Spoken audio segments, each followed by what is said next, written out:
Well, not the best of nights for Iowa fans. I don't think I need to recap a score for anybody. Iowa losing 42-3, and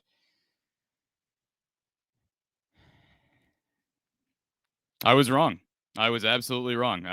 I made a point of stating earlier in the week that I had a good feeling about this game, and could not have been more wrong. And I'll be the first to admit it. If you want to call us, we're on a different line tonight, folks. 515-758-7773. It's a new number for this show. All right. You're going to hear the tone that this is the Iowa show. So please call us if you have anything to vent. I know there's plenty to vent about. For the record, I did just block the guy who was trolling. I'm not going to deal with it tonight, folks. I'm not going to deal with it. Yeah, if you're a Michigan fan and you're coming over here to troll, you got a sorry state of affairs. If you can't enjoy a Big Ten championship and a trip to the playoff, maybe you should find something better to do than watch football, because that's pathetic. I'm not going to deal with it tonight. If people want to come on here and troll, I'm fine with Michigan fans on here, but we're not going to sit here and just be disrespectful to one another. I'm not going to deal with it tonight. So you're going to get blocked as soon as you do it. Be aware of it. All right. I've dealt with Michigan fans throughout the week. So much disrespect from the fan base. I'm not saying that the fan base overall is disrespectful. I think there's a lot of really good people in the Michigan fan base. And I think it's not fair to lump all Michigan fans in together. Unfortunately, there have been some very vocal Michigan fans on social media, and it's too bad because I think it's a good fan base. It's a really good team. It's a team that I think can win it all. We can talk about that, but I'm not going to deal with the trolls tonight. So either treat people with respect or move along. We are going to have Coach Patterson. He's going to be calling in. Okay, so Coach P is going to be calling in here soon.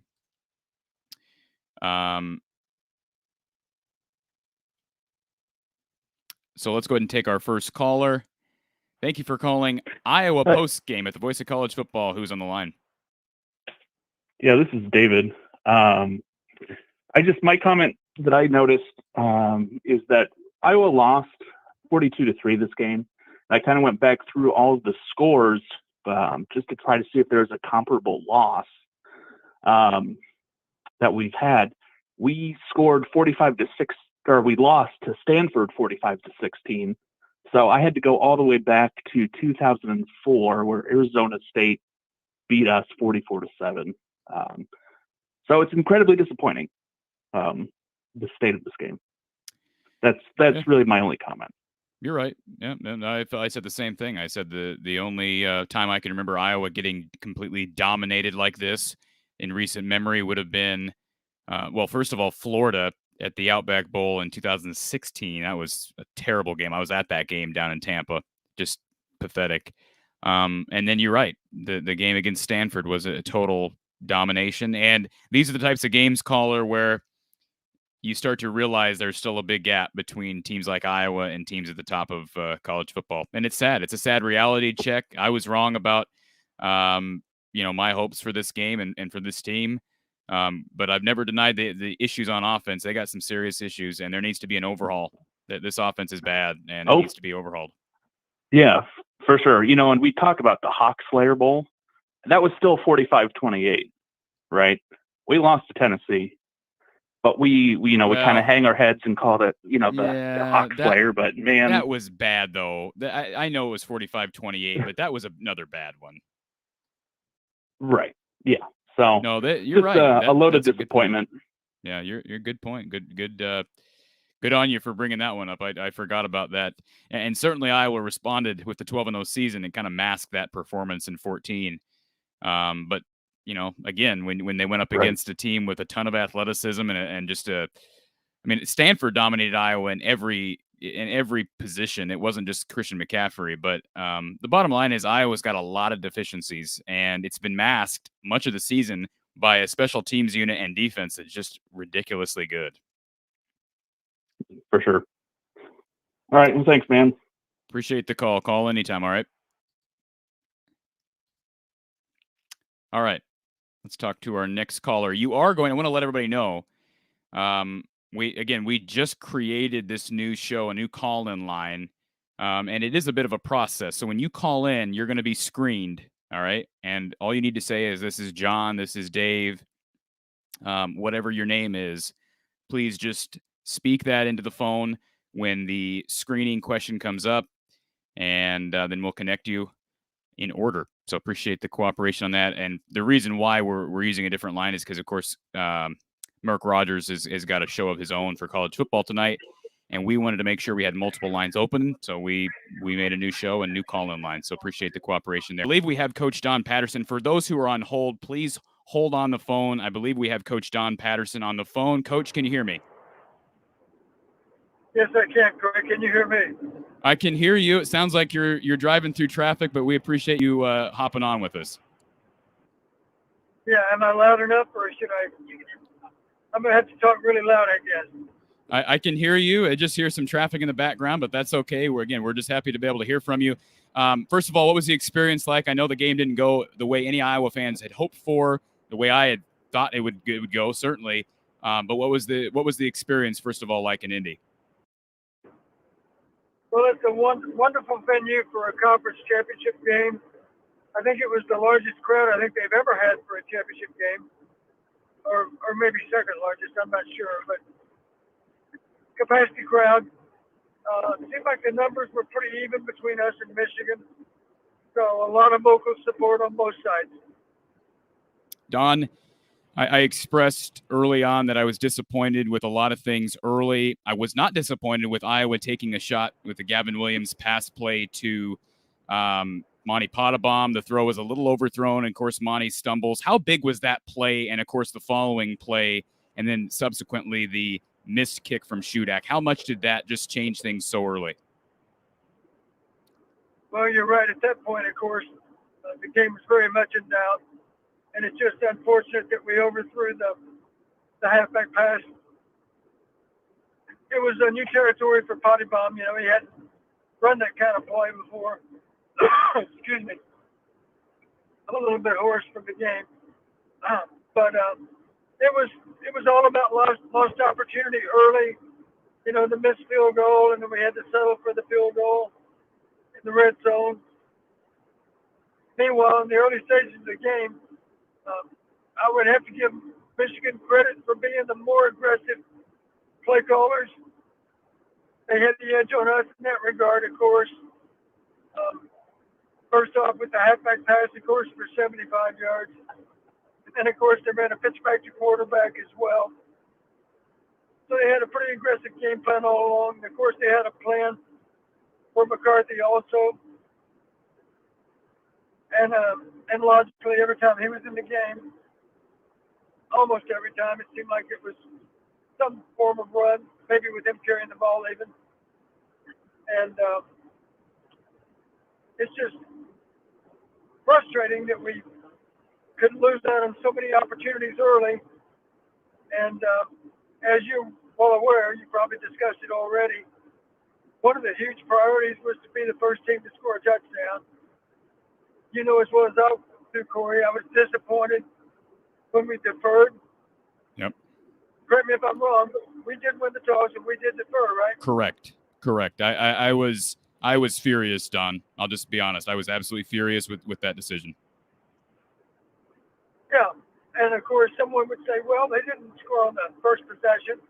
No, but they had their second possession before we had our second possession. And if I'm not mistaken, they did score on their second possession. Maybe it was the third. I lose track. But the point is they got to be one up on us in terms of possessions, and that gave them the first opportunity to score after we had failed an equal number of times. Don, at halftime, it was 14-3. First of all, and I know we're going to be, for anybody who's watching this now, we're going to have Don on here for a couple more minutes, but we're going to have Don on tomorrow night. Don, is that still the plan, 7 o'clock tomorrow night?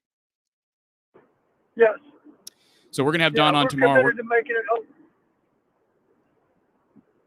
Go ahead, Don. I was just saying, Cory, we're committed to being home early enough so that I can look at the full game on TV replay.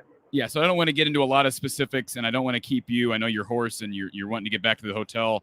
But at 14-3 at halftime, I was frustrated, by the way, with late clock management in the first half. We can talk about that tomorrow. But 14-3, you felt like that first drive in the second half would be huge for or against Iowa. Iowa ends up punting, and Michigan goes right down the field. And that 21-3 score really seemed to be the nail in the coffin. Yeah, you've heard me say before, I'd like to think we had at least 4 plays that were designed to be big gainers, or at least home runs. And of course, the halfback pass wasn't a play designed to be a touchdown. It would have been a touchdown if we could have executed it well enough. Well, apparently we only had one because we didn't use any others, right? Right. Did you see anything resembling? No. Nope. Resembling a trick play, or even we threw the ball downfield a few times, of course, but yeah, we threw the ball downfield, Don, on I thought one basically single option pass plays. I mean, to me it was just taking a shot and hoping that Keegan Johnson would get separation. And Michigan's defense is just too good. I didn't think there was much ingenuity besides that halfback throw, which again was there. It was wide open, and we just couldn't make the play. Right. And what we have to realize too, you've heard the term 50-50 ball. Well, the guy you want to throw the ball to on a 50-50 play is somebody that can high point the ball. And of course, that's not our strength with anyone other than, I would say, Charlie Jones. He's the only guy that's got the length, to maybe win that 50-50 competition. Absolutely. Don, this is the last question I'm going to ask you. We're going to let you get back to your evening and get some rest before a long drive tomorrow. And of course, we got some callers who want to talk, but how does Iowa process this moving forward? Obviously, you've got a bowl game. It's not going to be the Rose Bowl, but certainly a respectable bowl. There are issues that I think are going to have to be addressed during the offseason. But how does Iowa not let this loss become more than it is? Well, as I'm sure Kirk's going to tell the team, you may not want to look at the video all over again, but we have to look at it. We have to learn from it because we still made too many mistakes. To beat a good team like Michigan, you got to do everything right. They did a better job of executing than we did. We gave up chunk plays. In the first play, there wasn't any deception there. I don't know how long was that run? I think maybe 72. It was over 60. I think both plays were over 60. Yeah. I think it's 67 maybe. Anyway, it was absolutely a super explosive play. And, it all started with us just not being good enough to get off blocks and maybe taking poor angles. Cory has a lot of speed, so I think we misjudged his speed a little bit. But the bottom line, we pride ourselves in not giving up big plays. And obviously, we didn't get the job done on that particular snap. You're absolutely right, Don. Yeah, it's frustrating that we're down by 2 scores, and we already know it's a challenge for our defense to play with their backs against the wall all the time. And of course, if you're not putting up points from time to time, that's what happens. There's very little margin for error. You got to somehow pitch a shutout in terms of big plays, and that's hard to do. Don, I'm going to let you go. I'm going to let you get back to your hotel, get some rest, drive safe back to Iowa City tomorrow, and we will let you. We'll talk to you tomorrow night at 7 p.m. Don will be on with us live for a special edition of Iowa Live, recapping everything, and of course, we'll know where we're going bowling at that point, Don. So I appreciate you calling in, and again, drive safe back to Iowa. Cory, with your permission, I'd like to be on a little bit longer, and I'll explain why. I've just got to make a comment about the way the game finished. Sure.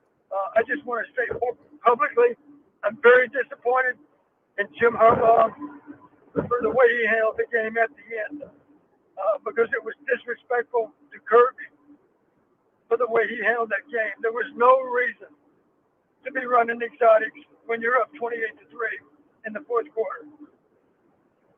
Don, let me play devil's advocate, and I'm not trying to defend Jim Harbaugh, but you and I both know that Michigan is playing for positioning in the playoff and seeding. And right now it's most likely a race between Bama and Michigan for number one. Was there a bit of style points that were coming into play there? Well, correct me if I'm wrong, they were the number 2 seed going into today. Right. They were up 28-3. Is it hard to imagine that every last voter wasn't very well aware of how the Michigan-Iowa game was going? You're right. I don't think they needed to do that. I think the style points were there already. I didn't really read as much into it, but I understand what you're saying completely, Don, and I appreciate you sticking up for Kirk because it did make you raise your eyebrow a bit. Yeah, I'm disappointed because as long as I've been in the profession of coaching, Kirk doesn't deserve that. He's the dean of all FBS coaches right now, and it was disrespectful, not just to Kirk, but to the Iowa program, to try to rub our nose in the dirt, so to speak. It was unnecessary. I don't know. It'd be hard for me to believe that Michigan will not be the number 1 seed. I could be wrong. Maybe they'll give it to Alabama, whatever the case might be. So I'll accept that Michigan was trying to run the score up so that they had a better opportunity to be the 1 seed. You're right, Don. I'm just disappointed because sportsmanship needs to be part of the game. I agree. And it appeared that there was not much in the way of sportsmanship happening at the end of that football game. I'm disappointed. I respect your thoughts on that, Don, and we can certainly talk more about that tomorrow night. Again, please be safe home tomorrow, and we'll look forward to talking everything Iowa tomorrow night with you. That sounds good, Cory. I'll hope that my voice is a little better tomorrow. Okay. Take care, Coach. Thank you for calling. You bet. Have a good night. Appreciate Coach Patterson calling in this evening. And again, I personally was not going to comment on the late scores from Michigan, but I respect Coach Patterson for bringing that up. I do think there is a level of sportsmanship, decorum that you have to maintain, and Coach Patterson has every right to that opinion. And I see where he's coming from. Absolutely do. Like to hear from our callers as well. Let's take our first call here. Thank you for calling Iowa Postgame at the Voice of College Football. I believe this is Blake. How are you, Blake? Oh, I'm fair. How are you, Cory? Let me get the shrimp out of my mouth here. That's a loaded question, Blake. I know how you feel. I've been there. We all been there. Yeah. Well, I wanted to start off by saying that it looked like, maybe this is just an illusion, but it looked like that on the offensive and defensive line matchups that Michigan outweighed us by about 10, 15, 20 pounds, even on their defensive line to our offensive line. Was I seeing things? Well, you're probably right. Iowa's offensive line and defensive line, neither of those units are very big. Size isn't everything, but man, I saw Iowa's offensive line get destroyed tonight. And again, best defensive line in the Big Ten, maybe the best in the country. Although Georgia's is pretty darn good. I always think, I really do believe that's one of the best defenses in the country. So it's hard to judge based on this one game, but Iowa's offensive line's got some problems. I don't know if it's size related. I think it's a lot of things. They got some problems moving forward. And it also looked like, particularly in the defensive backfield, that they had quite a bit more height and size than our receivers did. I mean, this is the long way of saying they've got a whole lot more depth and they've got a whole lot more seasoned players. Let's just say, right? You're right, and nobody's going to remember this, but I did bring up height before the season started. I was a little bit concerned because you were replacing a guy like Brandon Smith, who was like 6'3", and Desmond Hudson was really the only guy on your roster that could match that size, and he entered the transfer portal. So Iowa doesn't have a whole lot of size at receiver.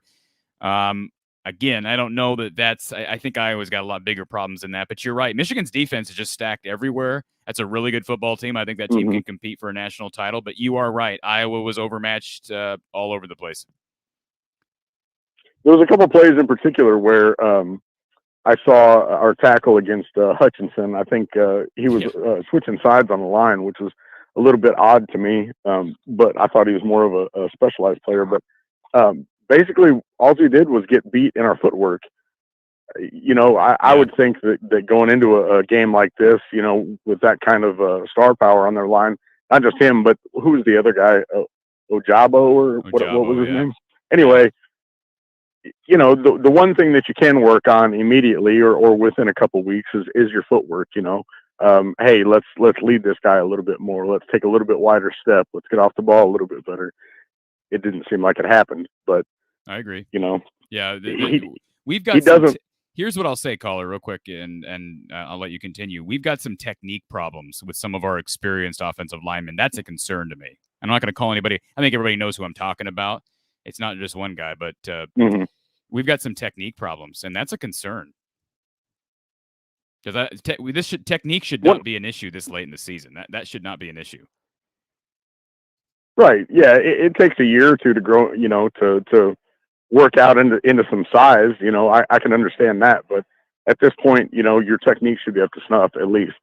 Exactly. Get out there, get your hands on the guy, spread your feet, move your hips, corner him, all that kind of stuff. But it wasn't really happening. I agree. There was something that confused me when we were down. I believe it was 21-3, and we had the ball 4th and 5. I think it was like at the 10 maybe, or at the 11, somewhere around in there, and we decided to go for it. Well, that's when I quit watching the game. And what I didn't understand about that play was okay, so you've stalled, right? Now you're at 4th and 5. Right. You're at a short field, and no matter what you do, you have to have 3 scores to even tie. Right? Right. You're down 18. You're down 18 points. That's a regular touchdown with an extra point. That's a touchdown with a 2-point conversion and a field goal. You're gonna have to have 3 scores no matter what. Why at that point would you risk the rest of the game, all your guys' hopes and dreams, on going for it on a 4th and 5 on a short field? It just does. I didn't understand it. I agree with you. We should have kicked a field goal. Yeah, I agree. That's not where it's not because we didn't get it.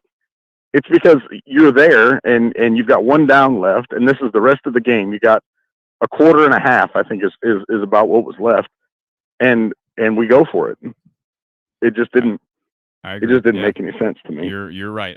I wrote down the same thing. No, I completely agree. I thought it was a bad choice. If you're going to go for it early in the game. But when you're down 21-6 or whatever it was, what was it, 28-3? I don't even remember. What was 21-3 then? 21-3. Yeah, you kick a field goal. It's a 15-point game. It's a 2-score game. I agree with you. It was the wrong decision. I don't know why you're going for it on 4th and 5, but especially when you can't move the ball consistently anyways. Take the points. Considering what they were up against, I thought the quarterbacks actually played pretty well. Their accuracy was on, but you can only do so much with so much time. There's been a common theme throughout the season that I don't really understand with Tyler Goodson, and I even saw a little bit with Arlen Bruce.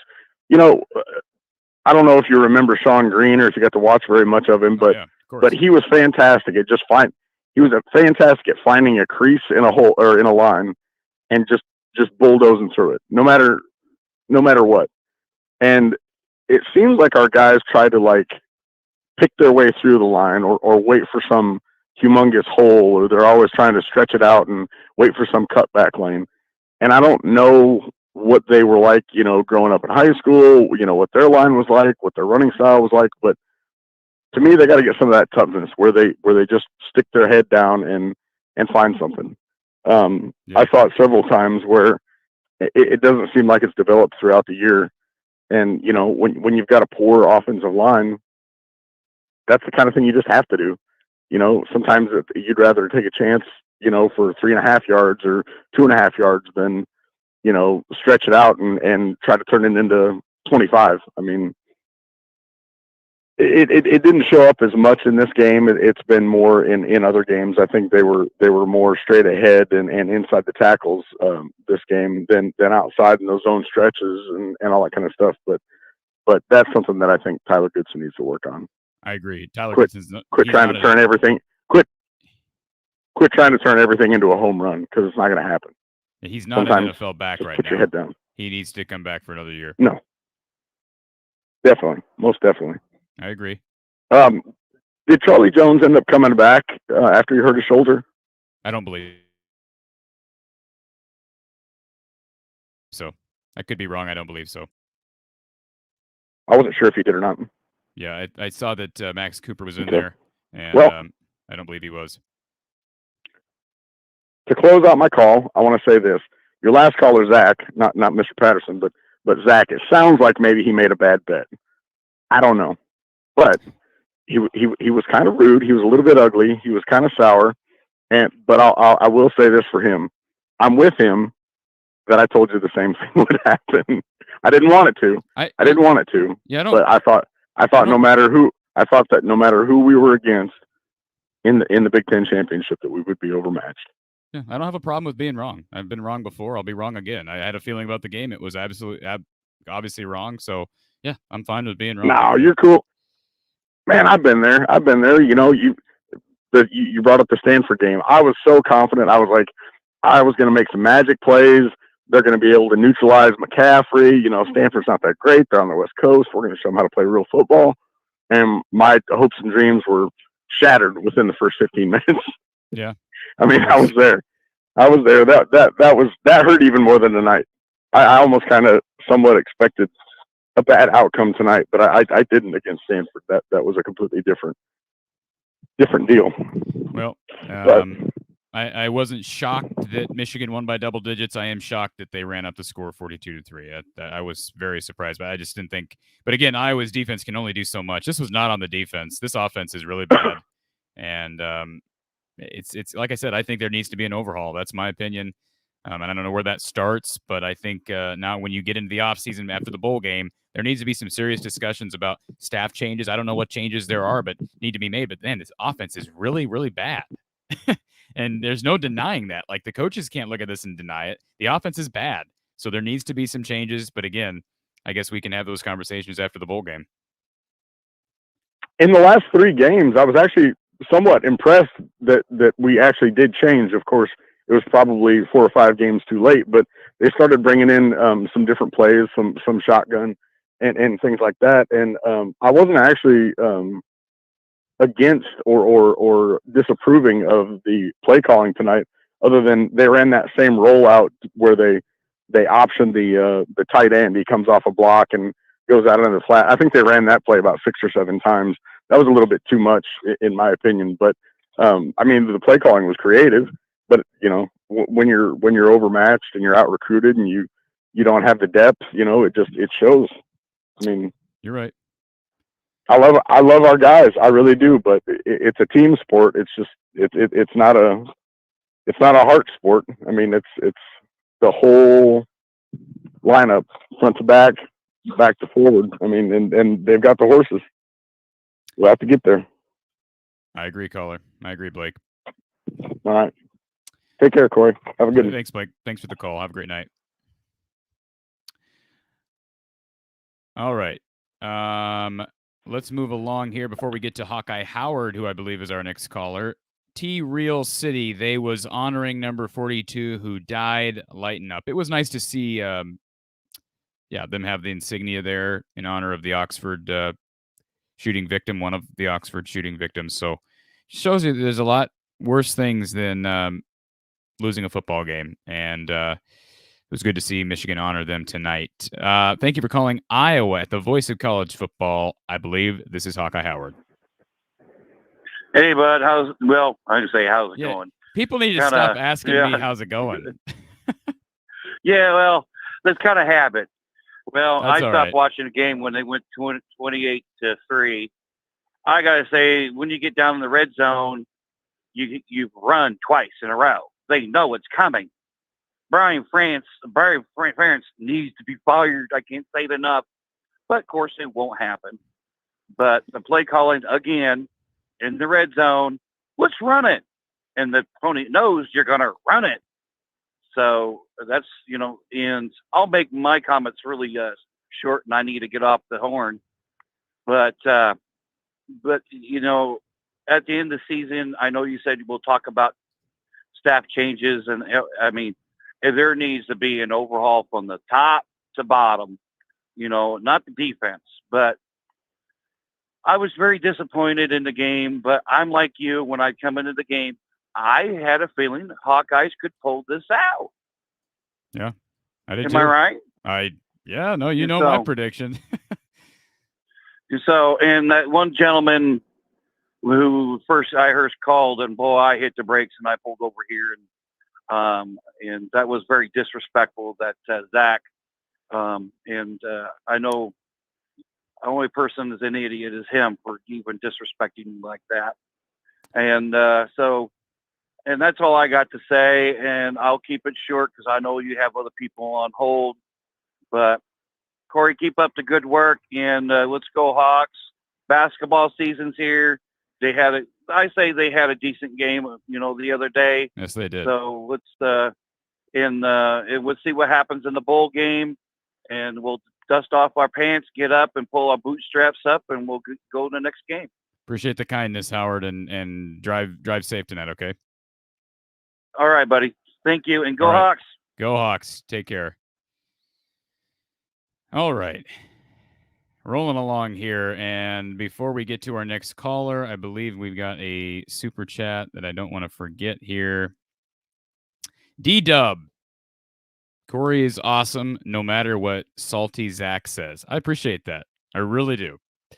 I'm fine with Michigan. First of all, I have put a couple people in a timeout here. I'm not blocking anybody unless there's something egregious, but if you're a Michigan fan or whatever fan, please just be respectful of people. I saw somebody call Don a inappropriate name.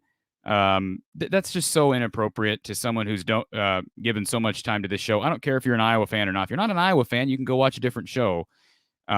Everybody on here has a right to voice their opinions. I'm not gonna monitor everybody's opinions, but please just be respectful to one another.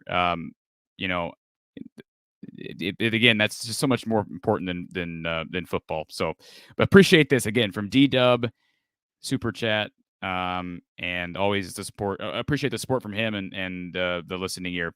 Let's get to our next caller. Thank you for calling Iowa Postgame at the Voice of College Football. Who's on the line? Hey, Cory, this is Jared, the actor. I've called you a few times here. Hey, Jared. Few weeks or so. Hey, appreciate it. I don't really have. Yeah, I don't have much of a take on the game. It was a one-sided affair. It didn't turn out at all the way we hoped. So I don't really want to get into what went on with that. I just wanted to comment on how disrespectful the Michigan fan base has been to you and to others people I've seen amongst Iowa fans leading up to this game tonight. I think it's shocking. It's appalling, and it's very. Some of the people have been so pompous and so arrogant because they've won one game against Ohio State in the better part of 2 decades, and they think they're world beaters, Alabama's. It's just really insulting, I think, to the likes of Iowa fans like us. And I just wanted to, you gave your take that they were going to win, which I didn't agree with because I'm older than you slightly, but I just kind of knew going into this game they probably wouldn't. But you had a hot take, and you believed in that. I was wrong. The lack of respect they gave you was just shocking, and I wanted to give you some props for having the ball to do that, but also throw some shade at those assholes for saying those types of things to you. I appreciate that support, Jared. I do. I try to be respectful to people who we're talking with certainly on Mark Rogers' show. Everybody who contributes to this show and to the Voice of College Football is terrific. The Michigan guys were more than respectful to me. I tried to be respectful. I simply voiced what I felt at the time. I think I had some reason. People may disagree with my reasoning, but I didn't think I was disrespectful with how I voiced my take on the game and my prediction. It was simply a prediction. I was wrong. I didn't expect the reaction that I got. Frankly, I was sort of shocked by it. I've never had a fan base get angry because I predicted an Iowa win or a win for a team that was not a team they root for. So that was sort of shocking to me. But hey, it is what it is. I'm not gonna, like I said, that's why I try. I don't want to hang up on anybody. I mean, again, if you start using profanity and you start making vicious, I mean, we were on the edge there of going overboard on that first call. All right. But I'm trying to show Michigan fans and other people, regardless of who you root for, the respect that everybody as a human deserves. And I think that's what everybody should be doing in the chat, on the phone lines. So I appreciate the kind words from you, Jared. I do. Yeah, of course. And you're welcome. I just kind of gotten into the voice of college football, and then kind of found you through that. And you're a great guy, and kind of been following you just for some fun, following the games. And again, the lack of respect is unacceptable. And, these losers need to get a life. I mean, it's just ridiculous with some of the things that they've said to you, and the calls in the chat, or the commentary on your page. So, keep up the good work. I'll leave it at that. And I'll talk to you again, Cory. Well, last thing I'll say, Jared, before you hang up, here's what doesn't make sense to me. And I understand people didn't like my opinion. What doesn't make, and I don't want to make the show about my opinion and my prediction before the game. But what I don't understand is if Iowa had won this game, I would not. I can't imagine going on another fan base's channel and ripping someone for picking against Iowa. I would have just enjoyed the moment. Like, that's a great moment for Michigan. They just beat Ohio State for the first time in 10 years. They just won a Big Ten championship, and they're going to the playoff. Like, I just think I would just, if I was a Michigan fan, I'd be so happy. But that's just my opinion. But everybody has the right to their own opinion. You're 100% right. And anyway, I didn't call in about the game. The game was pretty embarrassing, and it is what it is. But yeah, these fans need to get real and wake up and stop being jerks. So keep doing what you're doing. And again, we'll chat next time. Thank you. Appreciate it, Jared. Always appreciate the support from Jared, and the call. T-Real City, Cory was talking a lot of junk on the show the other day. Keep the same energy. I don't remember talking junk. I simply stated that I thought Iowa was going to win, and I was confident in it. And I was wrong. It is what it is. But I don't, again, I don't, I try not to take personal shots at people. So, yeah, I was wrong about the prediction. So let's move on, I guess. Thank you for calling Iowa Postgame at the voice of college football. Who's on the line? Hey, this is Rod. Hey, Rod.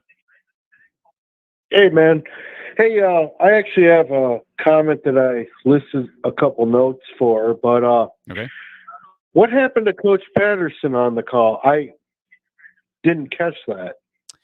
Well, Coach was at the game tonight in Indy, so he called in for a while. We're going to have him back on for a special edition of the show tomorrow night at 7, but he just called in for 10, 15 minutes to give some reaction to the game, but he was on his way back to the hotel. But he'll be with us tomorrow once he gets back in Iowa City.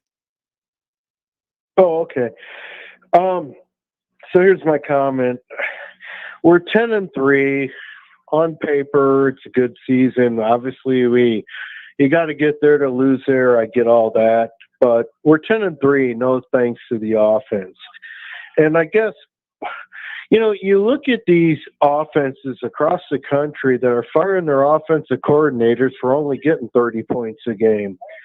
And where in the world would we be if KF allowed the offensive coordinator to just have that side and put 30-plus points up a game?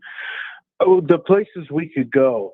We've really had some good quarterbacks, definitely in the Kirk Ferentz era, but way too many ineffective ones, especially late. I don't think Padilla or Petrus are the answer, quite frankly. Now, one frustration is, the one great offensive year under Kirk Ferentz and Ken O'Keefe was with Brad Banks. He was runner-up Heisman. We averaged about 36 points a game, if I recall. It was right at mid-30s. And we divert from that for almost ever, maybe with the exception of Drew Tate and a couple others. So I guess that's really, really frustrating. One other question is, I hear Joey Labas might be the quarterback of the future. Apparently, he's really, some are saying, the best quarterback on campus already as a true redshirt freshman. I don't know what you heard about that, but sorry for the mouthful. No, you're good, Color. I would say I've heard the same things. I've not seen Joey Labas play, so I it's just what I've heard. And I heard Spencer Petras was really tearing it up 2 years ago. So, that's yet to be seen. I would hope that the competition is an open competition this coming spring, and of course they'll have Carson May. I don't know if May is enrolling early or not, but it should be an open competition with at least those three: Petras, Padilla, and Labas, assuming all stay. One of those guys could transfer. It's very possible. But, I've heard good things as well.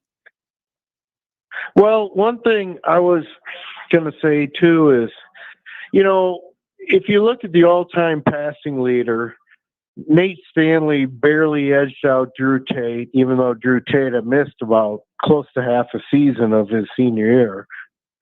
I guess a guy like Nate Stanley, he would really carve up bad teams, but would get 46 passing yards against the Wisconsin and Madison or something like that. And I feel like when we're on the big stage, we have, frankly, pretty bad quarterback play. You remember the bowl game against Florida where C.J. Beathard was darn near murdered in that game? He could barely stand. We had a guy named George Kittle on that team that we, rarely looked at. This whole offense is such a, and I guess what really hurts is the nepotism factor. What are we going to do about it? He's got more job security than any offensive coordinator in the country, and it's just not going to matter. And yet, how can you argue with Kirk's wins? Yeah, I understand your frustration. It does feel like there's a bit of a ceiling on this program. I love Kirk Ferentz. I've said that for years, my whole life. He's been the head coach for almost my entire life, which is incredible to think about. But yeah, I understand the frustration because it does seem like there's a ceiling, and I don't know. I don't know, because you look at what Iowa has produced offensively over the past 23 seasons. It's pretty much been the same every year. I mean, it's taken a bit of a step back this year, but it was never good, even under Ken O'Keefe and under Greg Davis. Well, you remember James Vanderberg actually had a really good sophomore season under Ken O'Keefe. He leaves for the Dolphins. Greg Davis comes in, and James Vanderberg probably had the single worst quarterback season in the whole Kirk Ferentz era as a senior, or as a junior, excuse me. I think he's a junior. What season was It that? was the 2012 season when we won 4-8. And Vanderberg that year took every single snap. Yeah, you're right. That was a bad year. They dealt with a lot of injuries that year. As I recall, they lost their two best O-linemen early, but you're right. But I don't know that there was anybody else on that roster that year. Maybe Jake Rudock could have been ready, but I don't know. I'm trying to think if CJ would have been. I don't think he would have come until next year. So I don't know who was on that roster at quarterback. I think Rudock was on that roster, but well, if you recall, James Vanderberg in 2011 darn near won in Columbus. Darn near. Yeah, of course, DJK right. had something to do with that, but we were right there, and then we went uber conservative, play not to lose, and of course we lost. You're right. I understand your frustration. I do. But, one thing I need to get off, but one thing you need to maybe think about is the whole nepotism factor, and there's really no recourse. It's a package deal. So it is what it is. And I just hope we stop embarrassing ourselves on the big stage. It's great to get there, and I love them for it, but we really look terrible nationally. They did tonight. You're right, Rod.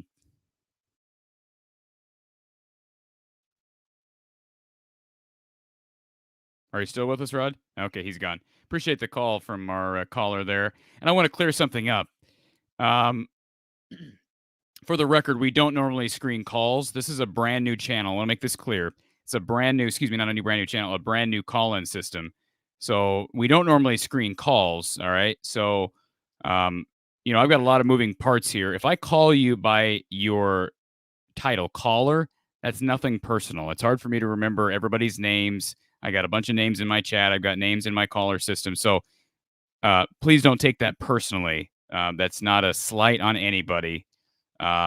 If I call you caller, if I call you by your name, of course, we have some callers that I'm used to who they are, and I've recognized their voices. But again, please be understanding to that. We've got 317 people on. We've got callers calling nonstop. So appreciate the understanding there. Let's take our next call here. Thank you for calling Iowa Postgame at the Voice of College Football. Who's on the line? My name's Chris from Grass Lake, Michigan, about Hey, Chris. 20 miles west of Ann Arbor. Hello. How are you tonight?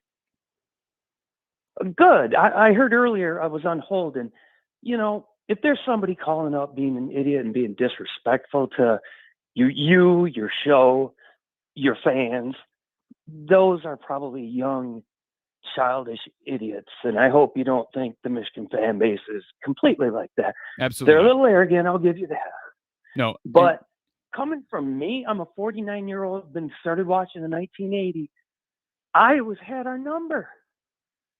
You guys have had our number for years, man. You're right. You're right. You know what I'm saying? I mean, we come in there ranked number 2 in like 1983, and you kick a field goal with nothing left to beat us. I mean, it's just, I've always feared. I'll put it to you this way. If I had to be in a foxhole and you said, pick another Big Ten team to be the guy in the foxhole with you, I said, give me Iowa. Because what you guys do with 4-star recruits, did you hear the popping of the pads out there? Physical game. I mean, give yourself some respect, man. You guys are good. You guys play fundamentally sound football. You might not just have the players, maybe you guys just get that quarterback in there, the right piece of the puzzle. But your tight ends are built just like ours and ate us up in the middle. Well, there's a big discrepancy. And the whole second quarter was played Iowa football. You could argue that. Yeah. Yeah, and I'll say this, caller, that, you look at how Michigan played tonight. Michigan played the way Iowa wants to play. Iowa wants to be dominant on the ground, use their tight ends effectively, and mix in we saw Iowa really pull out some trick plays in 17-18. They've kind of gotten away from it, but I think that's what one of the things Iowa really lacks is great play calling. And I thought, I can't think of the Michigan play caller, Josh. What's the OC? Gaddis. I thought he called a great game. I thought he called a great game. I give Josh Gaddis a lot of credit. And hey, much love to Iowa Nation. Don't be so hard on yourself. You were 10-3 for crying out loud. You're right. Michigan just had a good. They're just, you know what? I wasn't convinced till about 7 games in. I started telling my kids, our edge rushers, they can't stop us. The only way they can stop them is to hold them. And Michigan State held and held and held. They only called about 1 or 2 the whole game, and we got hosed in that one. I mean, Michigan's pretty good. I'm 49. I haven't seen Michigan this good in like 20 years, dude. And much love and respect for Iowa, man. Appreciate that. Yeah, you're a couple pieces away, but you see how a season can turn. How one season can go from this to that. And it's let me about just say heart. this. That's what I love about college football. It's about heart too. And Iowa's kids got more heart per pound than anybody out there. That's why I'm in their foxhole first. Well, so I give Iowa much respect as a huge, undying Michigan fan. And I appreciate the respect. And I don't by any means look down on the Michigan fan base. Sometimes the loudest fans are, don't represent the program the best, but that's true in any fan base. There's Iowa fans that do the same thing. There's a bad apple in every bunch. You're right. I appreciate your respect, though, and I do appreciate your call tonight. And congratulations. This is something to celebrate for Michigan, and I'm rooting for Michigan all the way to the championship. Hey, thank you, because there's quite a few Big Ten fans that won't. And I always root. I root for every Big Ten team. I even root for State most of the time, unless they're playing us. or Right. unless I need them to lose or something. I agree. You know, like Michigan State they think they're our rival, and like they're not. Notre Dame's a bigger rival than they are. Yeah, Anyway, I agree with you. much respect. 3-star kids. Your coach is 10-2, 10-3 every year. I mean, hey, coming from a Michigan fan's point of view, you guys play tough, smash mouth football. The game, you could hear the pads clacking. Michigan didn't start to impose their will till very late. They had a couple of big plays that went their way. You guys played us pretty tough, you know. Defense sure did. Defense played their tails off, and they always do. Well, but I'm saying I think you guys are just a couple pieces away. My big takeaway is I wanted to apologize. There's a bad apple in every bunch. I think these kids, these trolls, they're almost like trolls, I guess. I'm 49, so I don't get the lingo, but it's almost like people like wake up in the morning just to ruin someone else's day. So that's an instant a-hole to me. I apologize if you got these Michigan fans doing that. I hope that Iowa Nation doesn't think that's what represents the Michigan fan base. If anything, we're afraid of y'all. Y'all been handing it to us for years. Well, you are helping the feeling around the Michigan fan base. So again, I appreciate it, and again, best wishes, man. Congratulations. This has been an awesome season. Yeah, and keep beating Iowa State. Okay, all right. Take care and go Wolves. Okay. Hey, thanks, man. All right. Have a good night. Thank you.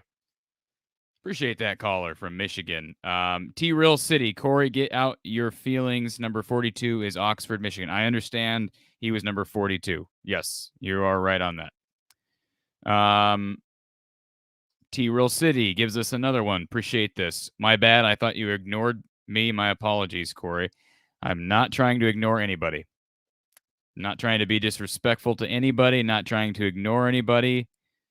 So, yeah. Much respect towards Michigan. They earned this win tonight all the way.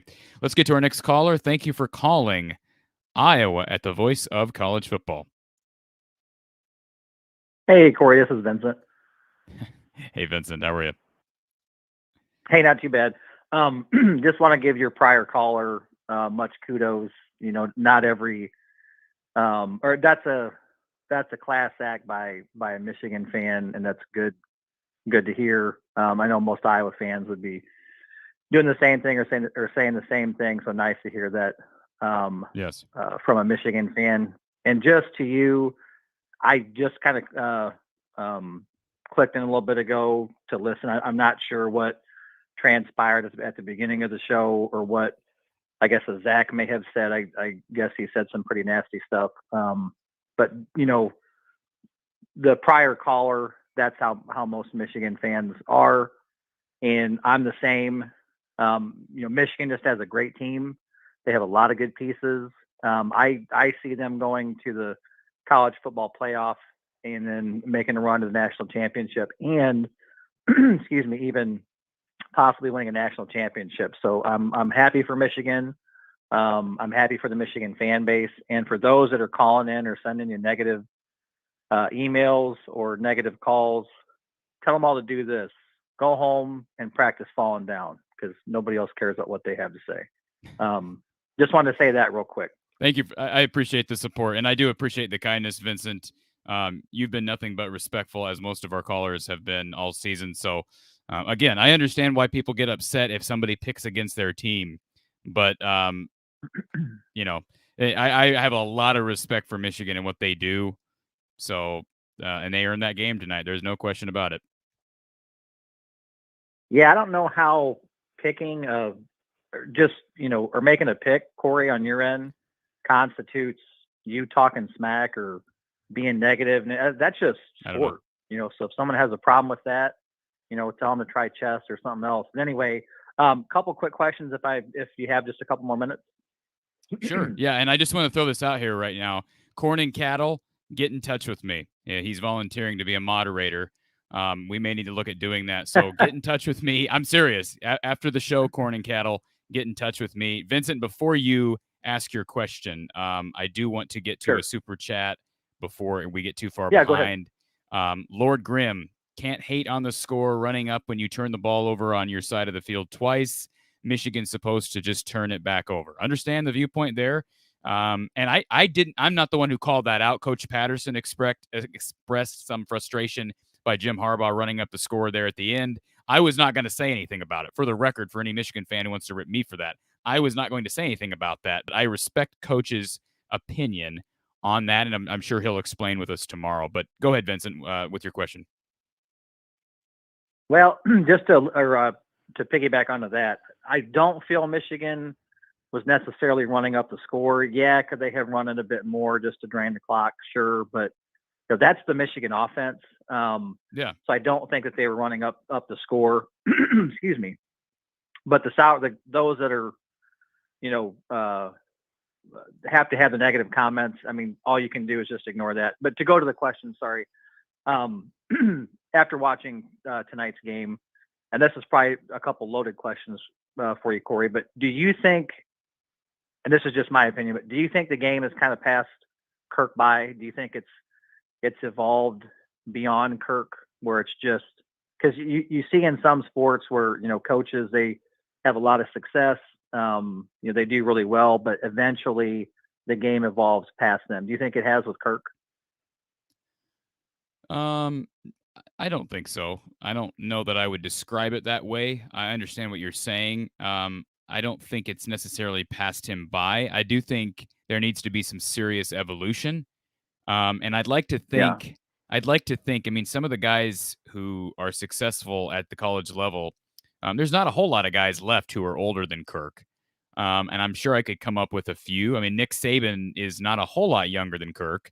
But the game certainly hasn't passed him by. So I would venture to say that the game hasn't passed Coach Don Patterson by. So I think it's just a matter of evolving. I don't think it necessarily has to do with anything regarding his age and just his roots. I think there needs to be some examination of the staff and the offensive philosophy this offseason. That doesn't necessarily mean firing anybody, but there needs to be a serious look needs to be taken at this philosophy, not just the play calling, not just personnel, at the philosophy behind what we're trying to do. That's my take. Yeah, and I know it might sound kind of asinine since we're 10-3. Any other year, anyone would say it's been a very successful year for Iowa. But when you're watching us, take the field, you're watching us play the game, and you see our offense, it's like you don't see anything innovative. You don't see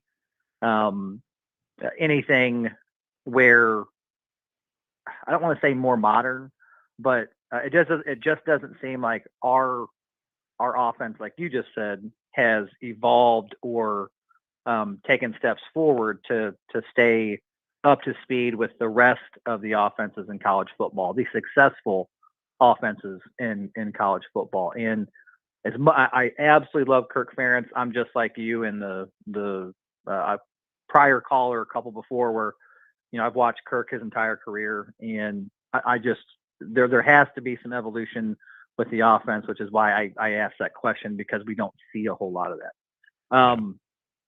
So anyway, that leads me to my next question, and this is probably going to catch you out of left field, but I know after the bowl game and once we have our off season, there's going to be some questions about the OC. What are we going to do?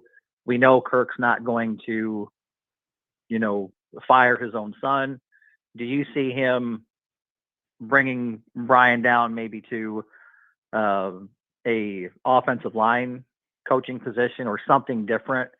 And if not, do you see Kirk walking away since he probably won't, relinquish Brian of his duties?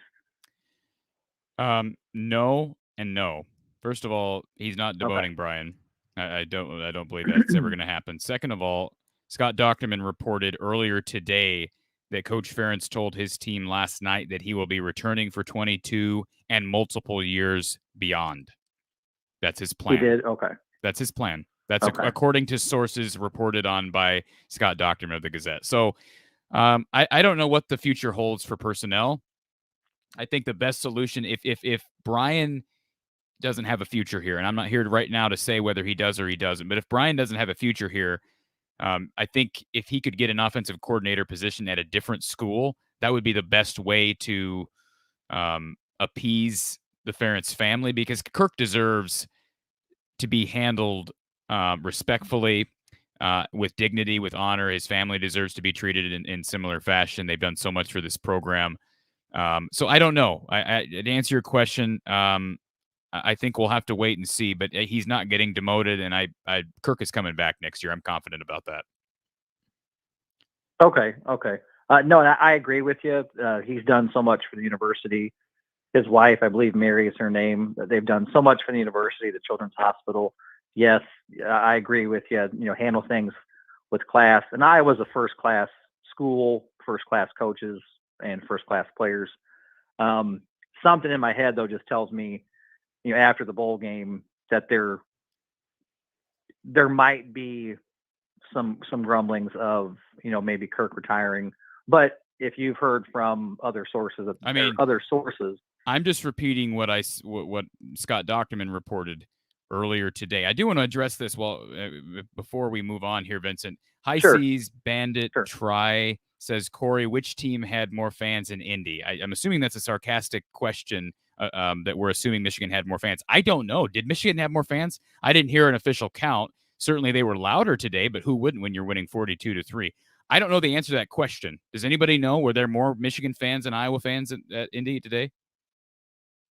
I have no idea. I couldn't. Yeah, I don't know. Maybe there was. I mean, the Michigan fans are excited. They showed up, but I think Iowa fans showed up too. I don't know the final numbers. Yeah. I got to say this, and I hope there's Michigan fans listening. Kudos on the win, or congratulations. You guys have an excellent team, but do not get too far ahead of yourselves, because this is your first trip to the Big Ten title game. Since we've had the divisions, and there was the change in the Big Ten title game format. You guys are getting awfully cocky and ahead of yourselves for this being your first trip. And for the last, like the prior caller said, Iowa's kind of owned. We've had their number, to put it politely, for the last few years. So let's be respectful and not put things, too far ahead of yourselves, because we'll be playing you again. And the tides will turn. So let's just, make sure you have sportsmanship there and not get too cocky and too ahead of yourselves, because it's not good for college sports altogether. I agree with you. Michigan's got an opportunity though here, Vincent, to win the national title. Oh, absolutely. They do. I think they have the horses. They may not pull it off, but I think they have the horses. They certainly do. They got 3 quality backs, even that third string running back. I think it's Edwards, or number 7. He's a versatile guy, does really well catching the ball in the backfield. Anyway, yes, they have all the pieces. They have the horses. This is their year to take it as far as they can, and try to win a national championship. But I just don't want, I keep hearing the comments or the tweets or the emails that you're getting, and these Michigan fans are getting a little too boisterous. Just remember, we've handed you guys plenty of losses. Let's not get too arrogant with it. But anyway, Cory, you always do a fantastic job with your show. Again, always enjoy listening to you. You are a class act, regardless of how other people may interpret things. Don't let anybody sway you from knowing that that's the guy you are, because you are a class act. And again, I appreciate you taking the time for the call. Thank you, Vincent. We'll talk to you tomorrow night. I appreciate the kind words. I do. Absolutely, Cory. Have a good night, bud. All right, you as well. Before we get to our next caller, Jermaine says, what bowl game do you think will be selected to tomorrow? Who do you think our opponent will be? I'll be honest, Jermaine. Obviously, we won that game. We're probably playing Utah in the Rose Bowl. I have no idea. Maybe Citrus Bowl. I'll be completely honest. Bowl games are something I just don't follow until basically the day of, unless we're talking about playoff or Rose Bowl. I just don't follow it that much. The Outback Bowl is certainly a place where Iowa has played well, but they've also had games. I mentioned the 2016, well, it was actually the 17 Outback Bowl, but 2016 season where Iowa struggled mightily against Florida. C.J. Beathard was banged up in that game. I think fans would like to go to Tampa, but they'd also like to go to Orlando. They've done the Outback Bowl so many times. I think fans would probably prefer the Citrus Bowl. I would probably prefer the Citrus Bowl. But again, we'll have to just wait and see. I think we had the super chat already, although all this is kind of running together. Again, appreciate this from Lord Grimm, the super chat. Let's go ahead and get to our next caller here. Thank you for calling Iowa Postgame at the Voice of College Football. Who's on the line? Hey, Cory, this is Eric from Calmer. From How's where, it going? Eric? Where'd you say you're from? Calmer, Iowa. Oh, where's that at? Northeast Iowa, about 20 minutes south of Decorah. Okay, cool. Appreciate you calling in. So first possession of the game for Iowa offensively, things seemed to work. They went down the field, and then they pulled the Williams to Potabom pass that didn't work out, and then it seemed like the offense shut down. Not only shut down, it went way too conservative. I agree. What do you think about that? I mean, well, we had one. It looked to me like we had one exotic play, and it was that pass from Gavin to Monty Potabom, and when it didn't work, we were done. We missed the field goal, and it didn't seem like we had any other exotics in the bag, which is disappointing. I was hoping we had at least 3 or 4, not trick plays, but as Don Patterson would call them, explosive exotic plays that we were confident would work. And you don't need all of them to work, but just 1 or 2. But we only have one planned. You have to execute that one, and we didn't. And that disappointed me as well. And I think what irks a lot of fans more at Brian Ferentz than normal was 2nd and 23. We go for a run play. I know. I mean, started. You go for a run play and then you run it again on 3rd down. I understand the running on 3rd down. You don't want to turn the ball over. But if you go to the halftime show and you listen to what Bob Stoops says, it made a lot of sense. Why aren't we running that bootleg to the tight end? Why aren't we doing that screen play that Michigan's been having a problem with all year? I mean, everybody sees that, but it seemed like Brian wasn't seeing that. He lost his feel for the game after the first drive. It seemed like he lost all confidence after that trick play. Yeah.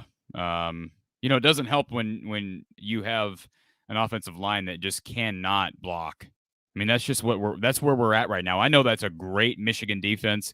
Iowa's offensive line is just really bad. And it's sad to say that. I'm not happy to say that, but it doesn't help play calling. It's a compound issue. It's play calling. It's quarterback play hasn't been great. Offensive line play has not been good. And then I don't think clock management has been good. So all of that sort of snowballs, and the result you get is an offense that's probably one of the 2 or 3 worst offenses by the numbers under Kirk Ferentz. No, and I agree. And it doesn't matter who's behind quarterback. Because stats go one way or the other towards Petrus or Padilla. It doesn't matter. Padilla scrambles better, but at the same time, he gets sacked just as much as Petrus does. Petrus throws the ball better. It shows in the stat line. But, you look, he's 9 for 22. Padilla was something like, 10 for 13, something like that. But he had a 2.9 average passing. Yeah. It's basically the same guy with different strengths. I agree, and I'll say this. I thought Kirk waited too long to insert Alex. I thought that move should have been made at halftime. That's my opinion. But you're right. There's not some huge gap between Padilla and Petrus. They're both right now pretty average, maybe a little below average, and quarterback play needs to improve next year. There's just as does offensive line play and play calling. I think if you look back, it was in 2002. Gallery was there at that time, and or maybe it was less 2003 or something like that. Gallery was young; he wasn't that great. That whole offensive line wasn't that great, but they gradually went in. Just like this line this year is not that great. I think they're going to progress fairly well, in my opinion. I hope so. I hope you're right. There's some young pieces there with Connor Colby and with Mason Richmond and Nick DeYoung. They need to grow up a lot this offseason. Right. I didn't have much. I just wanted to get your opinion. I don't think Brian Ferentz is going anywhere, not unless he leaves on his own. You're just gonna have to roll with the punches, and Iowa's offense is gonna roll with how their offensive line is. If their offensive line doesn't do very well, Iowa's offense isn't gonna do very well. That's been the Ferentz era for 23 years. I agree with you. Yep, we're on the same page on that. Absolutely. So thanks for taking my call. I appreciate it, Cory. Appreciate the call. Have a great night, okay? You too. Bye.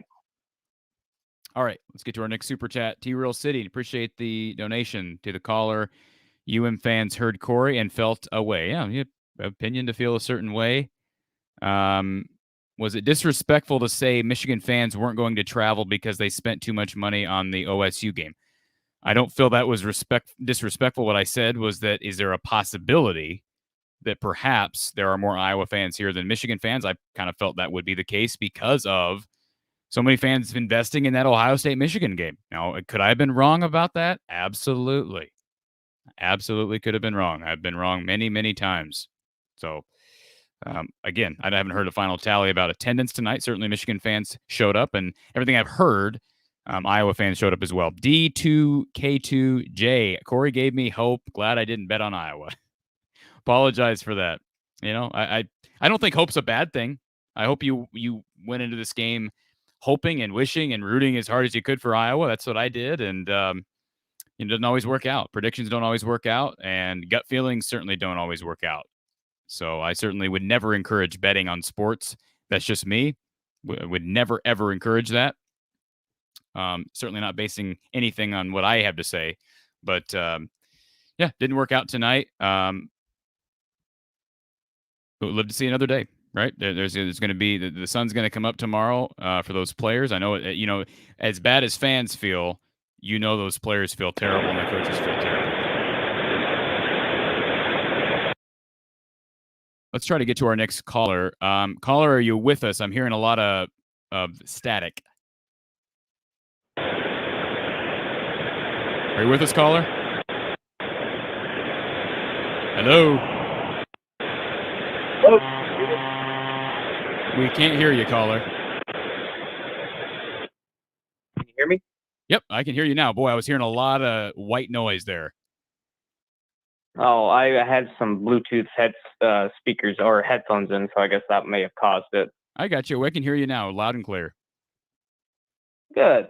How's it going, Cory? Well, bad question to ask. It's okay. Everybody's asking me that question. Everybody's asking me that question. That's okay. Well, Not the way, obviously, that any Iowa fan would have hoped this was gone, but I'm going to start off with this. I know you were disappointed that Iowa didn't take the ball first. Yeah. I will disagree. I think Iowa plays better on defense, and I thought, let's put our defense out on the field and maybe we get a turnover, and give our offense a short field. And I think we held Michigan to a 3-and-out and put our offense on the field and gave them and the offense actually moved the ball pretty well. I think Brian Ferentz called a good series. I don't think he called a good game. I think he called a good series, and that's it. So here's what I'll say about why I was so frustrated that Iowa didn't take the ball first. A couple things. I agree with you. Defense is obviously the strong suit of this team. But as you probably heard me state earlier, Michigan has scored the first touchdown in every game this season. They've had the lead at halftime in every game this season. There's no wind in an indoor stadium, so there's no reason to defer based on weather. And the fourth thing is, as great as Iowa's defense has been, how many times this season have we seen Iowa's defense give up a touchdown on the opening drive? It's happened a lot. And so that's why I was so disappointed in that decision to kick. Now, it did work out. You're absolutely right. They got a 3-and-out, got the ball back, got the ball down in the red zone, and just didn't convert. But I have to be honest, I didn't like it when it happened, and that's why. I can see why you felt so strongly on that too. But I think, like I said, but that first series, Brian called a great first series, and after that, I think a couple callers ahead of me mentioned that he just kind of lost a feel for the game, and it's not something that's uncommon. I think all Iowa fans have been yelling about this entire season. It's like this play calling. Obviously, there's a lot of other deficiencies that Iowa has on offense. Offensive line play's been bad. I think it's gotten better as the year progressed. Against Minnesota and Illinois, and even against Nebraska, we were seeing some good offensive line play. But going up against a great Michigan defense, it was, we didn't have the success we had in the later or in the games before that because the defenses weren't up to Michigan's level. But so there was improvement there. So it gives me hope for the next season. And there's just quarterback play obviously has not been there at all. Peters or Padilla, does Joey Labus have, potentially could compete for that number one starting position next season? I don't know. Like you, I have not seen him play, but my thing is with Brian, and like you said, I don't think he's going to get fired this year. I don't think he's going to get demoted or anything like that. But here's the thing that this next year, 2022, Iowa can return pretty much everybody on the offense that's currently starting. They can return everybody. I know there's going to be a few people that'll leave. Linderbaum will probably go to the NFL draft. I think he'd be a fool if he didn't, because he's going to be an easily first-round draft pick. I think go earn your money, kid. You've earned it.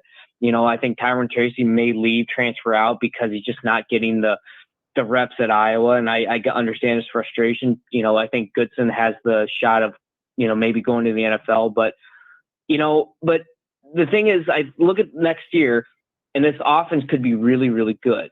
And this is, I think, a lot of Iowa fans and a lot of boosters and donors have got to say, hey, we got to see more production. I mean, if you look at, someone sent me a stat of all of Brian Ferentz's or the Iowa offensive stats. 121, 116th, 91, 120, 122, and then this year 123.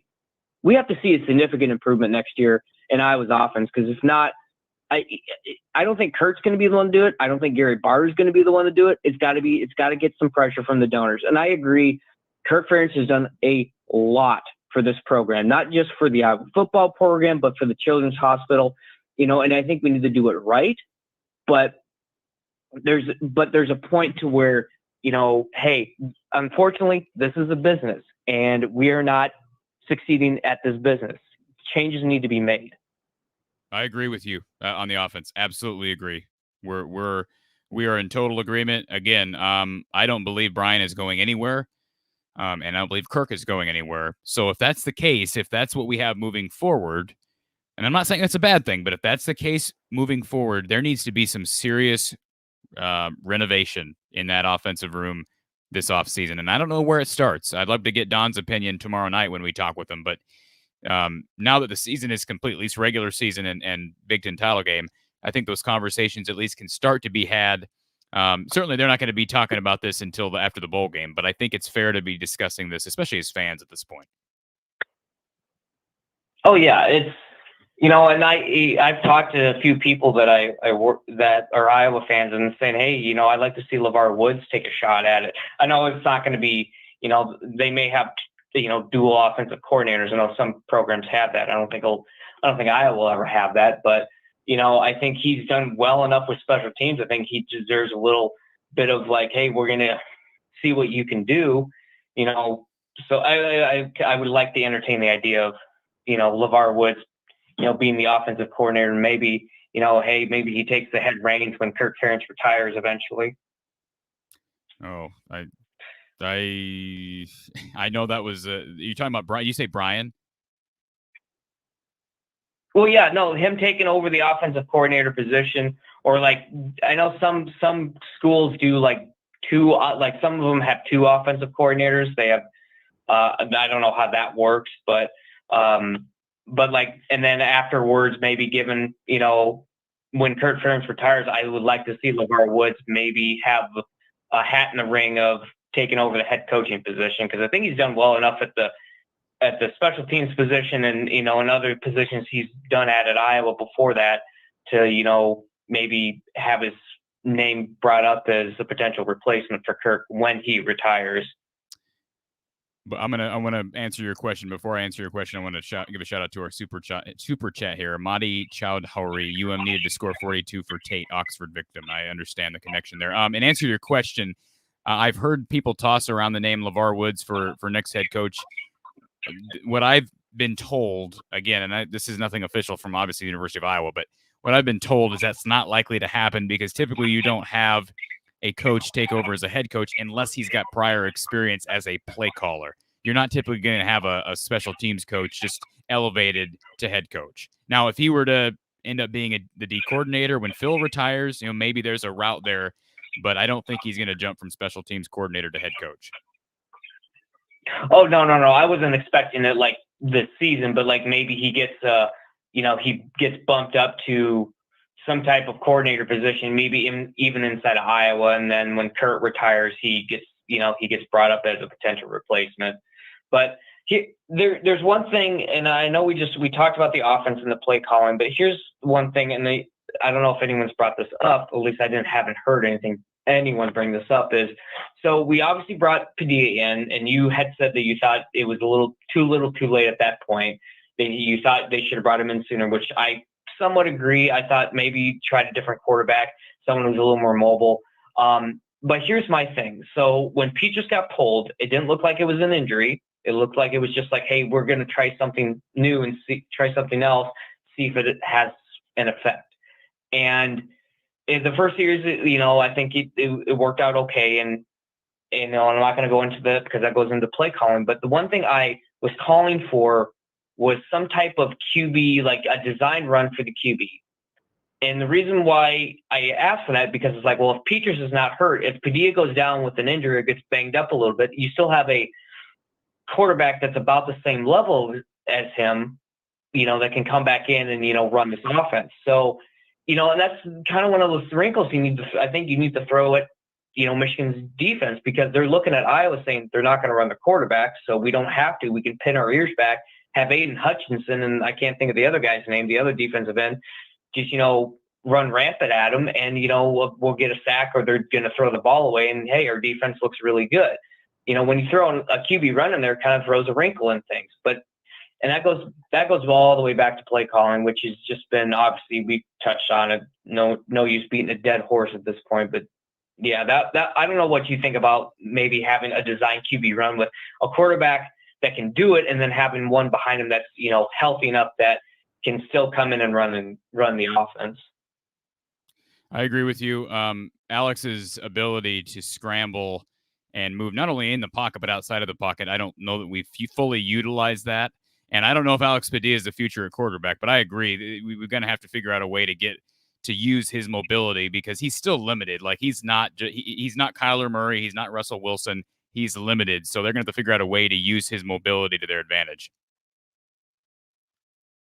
And I agree. And I'll say I got just two more things to say. That I heard a rumor. So obviously you may have heard, if not, Adrian Martinez transferred out of Iowa or transferred out of Nebraska. Yep. Someone had told me that he wanted to finish his career at Iowa, and I didn't believe it.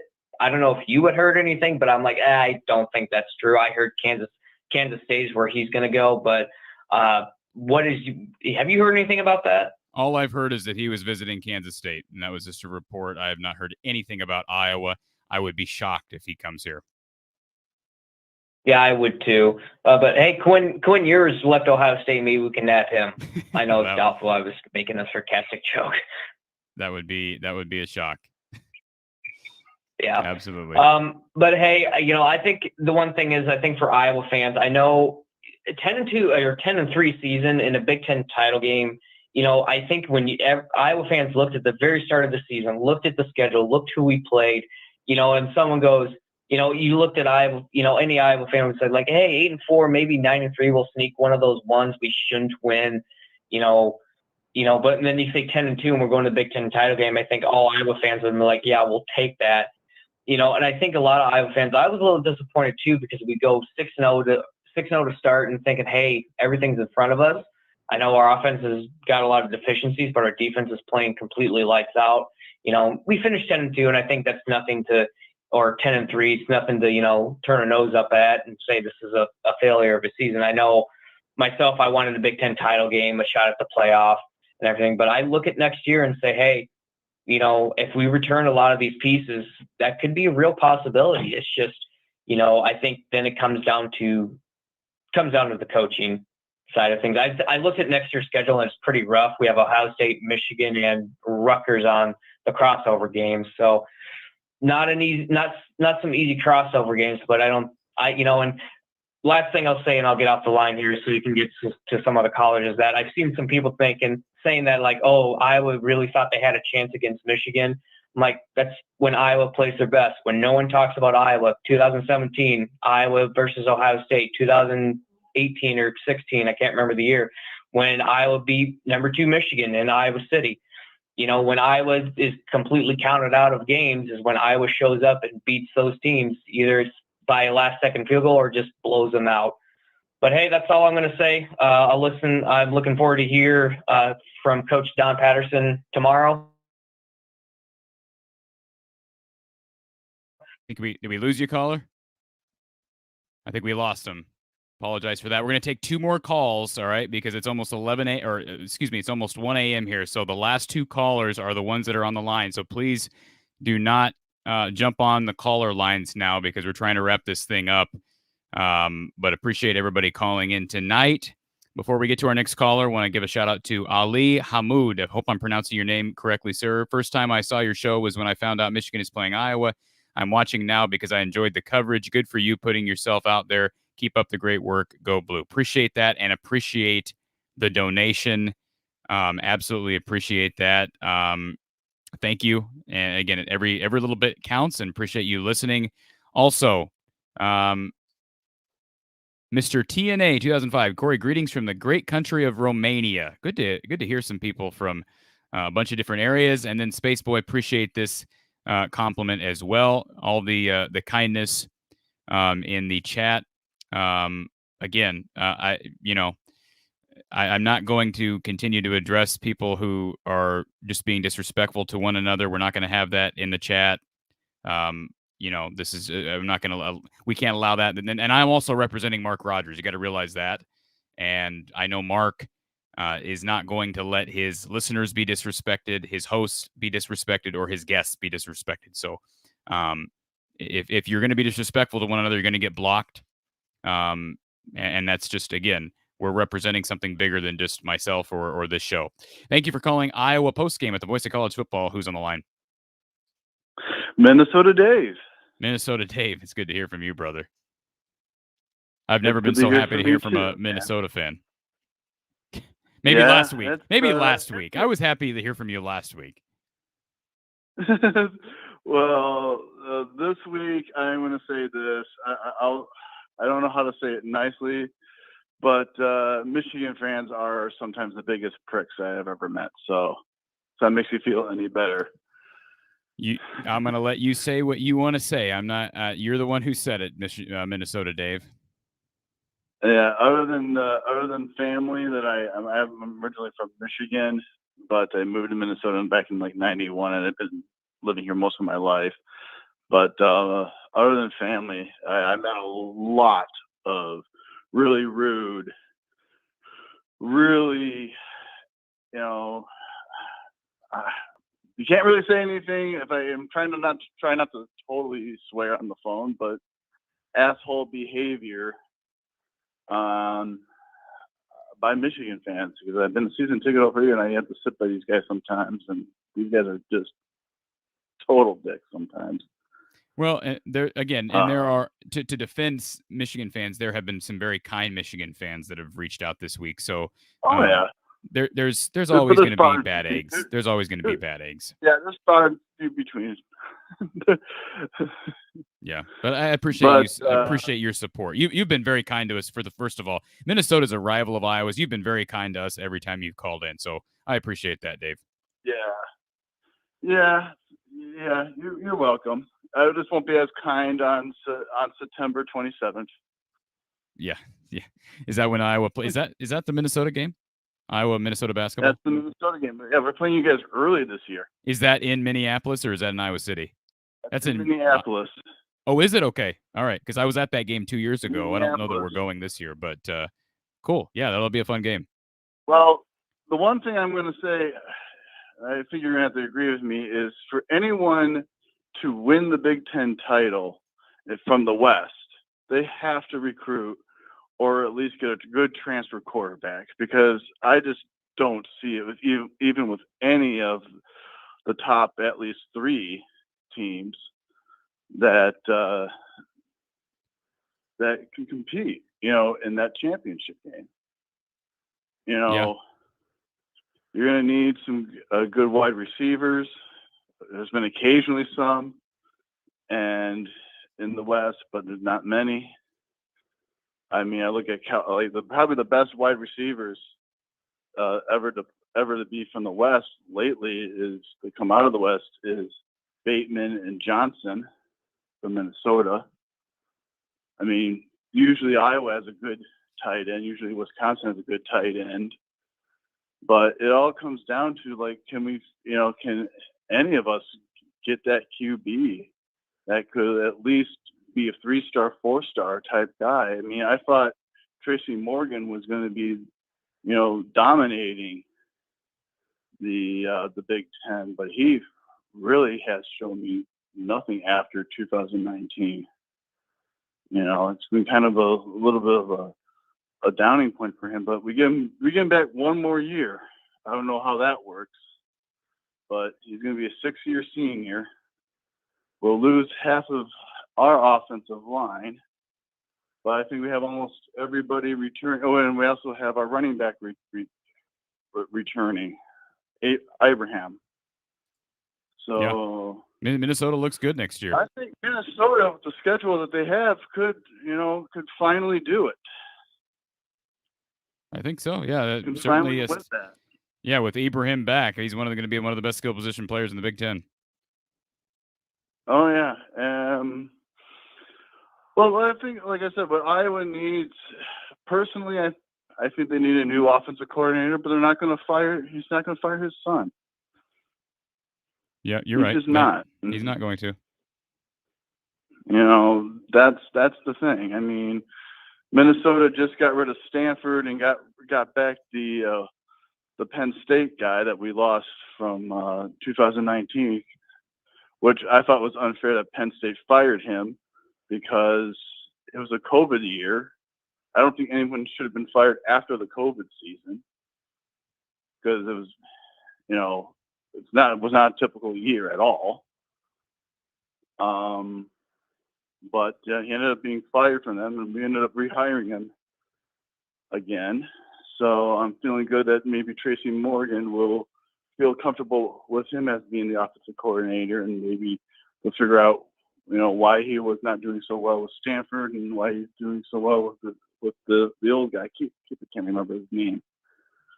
But I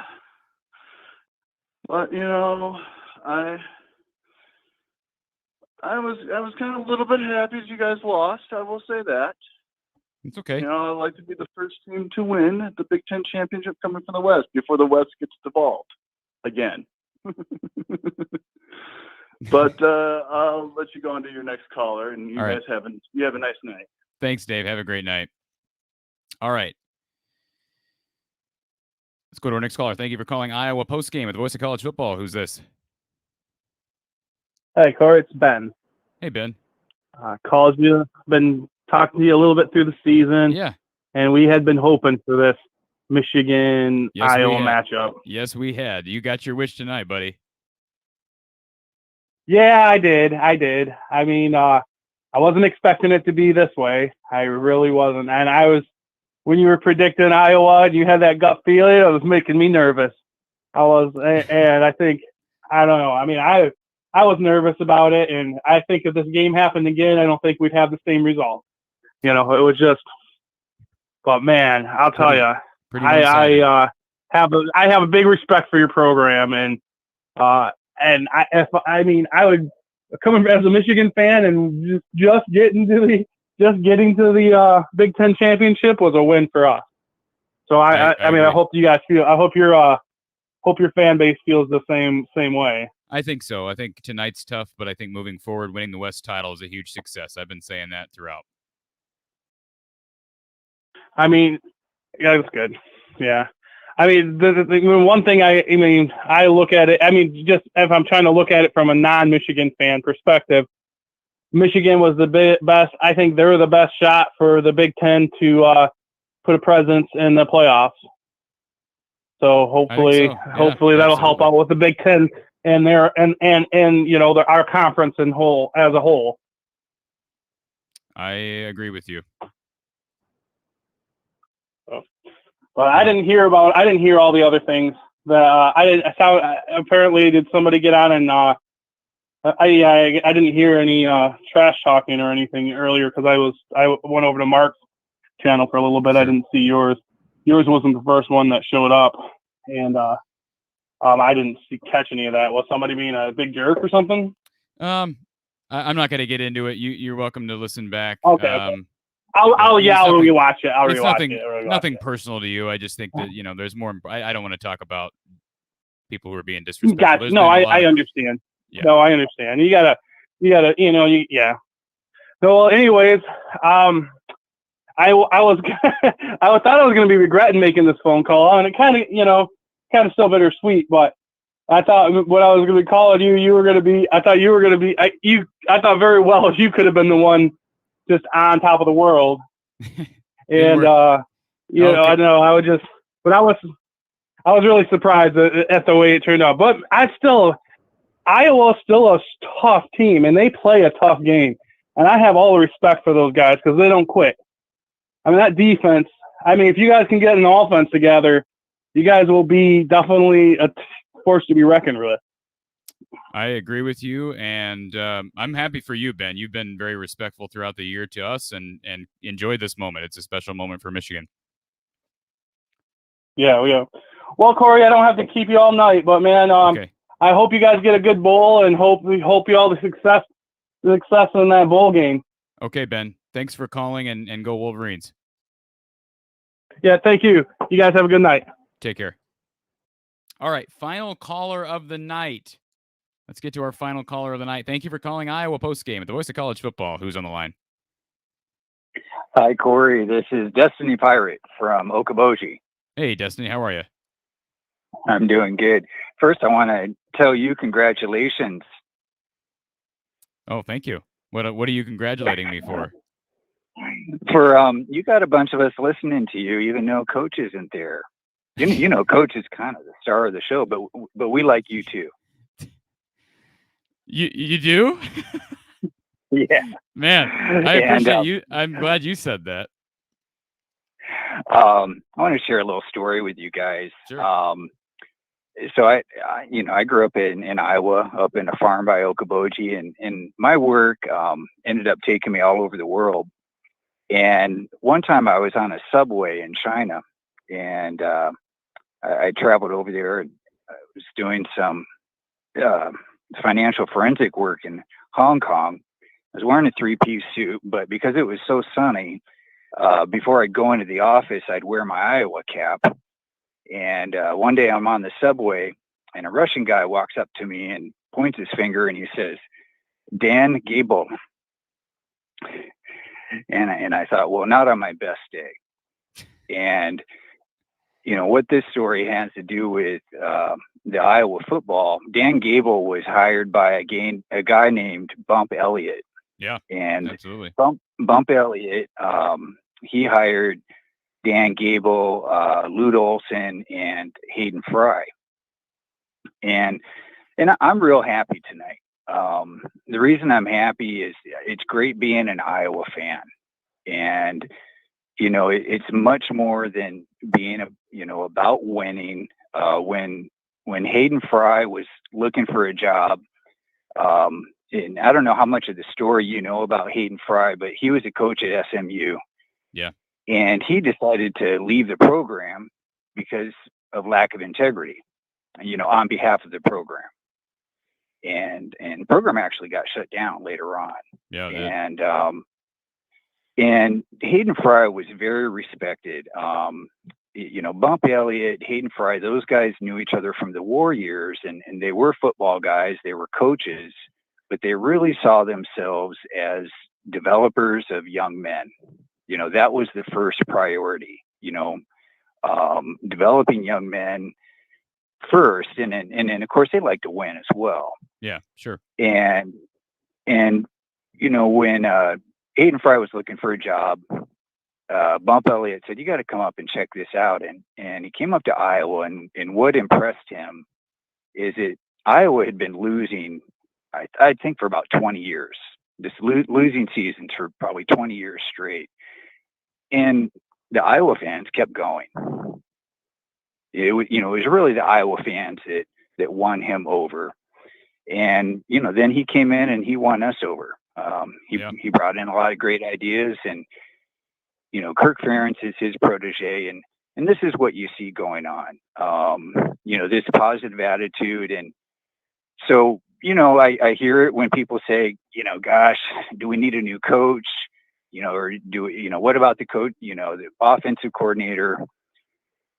There's a lot to be said for loyalty. There's a lot to be said for integrity. The football program hasn't won, I can't remember, 15 championships like the wrestling program, but we're just as proud of it because of the loyalty of the coaches, how they develop young players.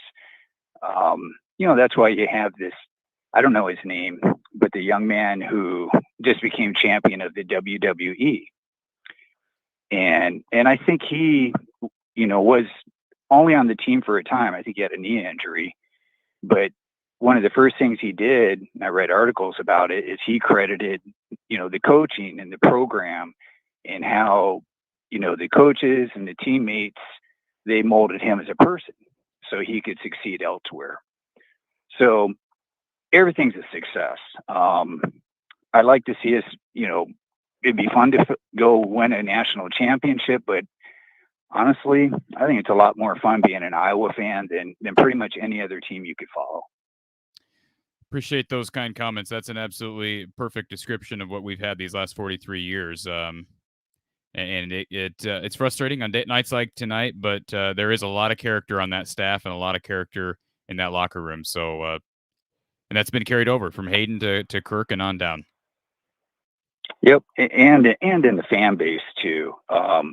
And one thing about winning, I think, and I wish Coach was there tonight because I want to know his thoughts on this. But I think they're going to expand to 8 or 12 in the next couple of years because there's too many teams are being left out. And I think as soon as they do, the ball is really going to roll in favor of Iowa because a lot of Iowa does this with 3 stars. And to be truthful, I don't think we need a bunch of 5 stars. I mean, not if they're too self-centered, not if they're not willing to be team players. But if you get some more 4 stars, a couple of, good integrity 5-star players on there, I think they'll start coming over because Iowa can come out of the West. And, if they have if we'd had just a little more speed on the field tonight, probably could have made the difference. I would agree that it'd make a big difference. Yeah. Athletes have been hard to come by here, at least elite skill position players. I think they've got a few this year, and they've got a few coming in next year. But they're going to, it's recruiting is a problem. It's always been an issue as far as trying to compete with the likes of Michigan and Ohio State, and I don't think it's going to change anytime soon. I agree with everything you said, though, caller. I do. Well, thanks, Cory. Congratulations again. You got us here with you, and hopefully we'll see you and Coach, I guess, after the bowl game. We'll be here tomorrow. We'll be here tomorrow. Oh, tomorrow. Yep, all right. See you tomorrow. All right. Appreciate the call. Have a great night. We'll talk to you soon. Bye. All right. A reminder to everybody, tomorrow night, 7 p.m., we'll be with you with Coach Don Patterson, talking about Iowa football, talking about a bowl game, and recapping tonight's game. Again, appreciate this is the wrong banner. Get the right banner up here. Iowa Postgame, the voice of college football. Thank you for listening tonight. We'll talk to you tomorrow at 7 p.m. right here, Iowa, at the voice of college football. Thanks for joining us. We'll talk to you soon.